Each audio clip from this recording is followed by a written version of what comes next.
Augusta 911, what is the exact location of your emergency? We were at airstrike, and I need to get an ambulance. It's Airstrike Extreme Air Force. What's the name of it? Airstrike. Recordings from Augusta's 911 show a pattern. Since May of 2015, 28 reports of injuries believed to be serious enough to send an ambulance. This is a child around 6 years old, 7 years old. He hurt his back in one of our foam pits. He's unable to move. I have a tester. He said he jumped into one of our foam pits, and something was in there, and it cut him on his head and his neck. He's bleeding pretty bad. I guess he was jumping, and somehow when he fell, everyone saw his legs just snap.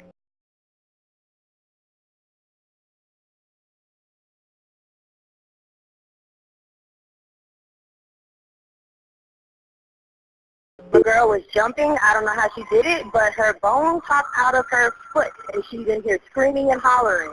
Okay. Yeah, like she's screaming, like her bone is sticking out of her body. She's now suing Airstrike. Her attorney says she'll have problems with her foot the rest of her life for what was expected to be a fun day at the indoor trampoline park. Our client was injured just jumping from trampoline to trampoline in the main jump area. Matthew Owens is a local EMT who happened to be at Airstrike with his family when a second jumper also nearly lost his foot. People who say they saw it happen describe the teen as just jumping from trampoline to trampoline. No backflips or stunts. Thank goodness his artery and his veins was still intact. That was about the only thing attached to his foot. His foot should be where you see Matthew's arm. Instead, it's twisted up beside his knee, facing the wrong direction.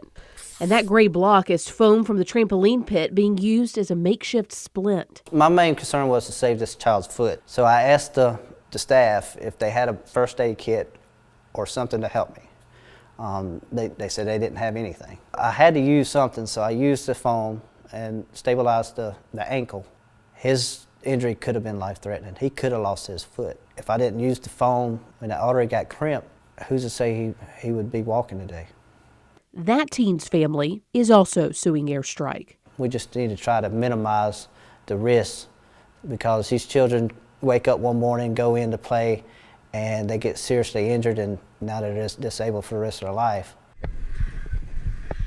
When it comes to risk and safety, News 12 investigated just who regulates trampoline parks in Georgia and South Carolina. What we learned, and what most parents likely don't know, is there are no state regulations, no requirements for padding around the trampolines, no minimum depth requirements for the foam pits. The businesses are not even required to carry liability insurance. Terrence Winder with Richmond County Code Enforcement says no local inspections are required either. And I think it is a safety issue. 2 years ago, there was a push in Georgia to regulate the trampoline park industry after a youth football coach jumped in a foam pit and broke his neck.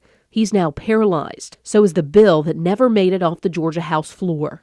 The popularity of this activity has increased so much, and the government's response to it hasn't necessarily caught up with what the public health risk is. And despite the liability waiver you sign before jumping, acknowledging the possibility of permanent disability, paralysis, or loss of life, there are no minimum safety requirements to open and operate one of these facilities, although Airstrike says it follows safety standards set within the industry. They are the industry. They're creating the standard. If you look at the types of injuries that people are sustaining too, the severity, the frequency, I've not seen any business like it. Airstrike's parent company, Circus Tricks, operates dozens of trampoline parks all across the country. In a court document requesting a list of injuries from the waist down reported at 26 of their parks, the attorney for Circus Tricks told the judge there are more than 15,000 pages of incident reports.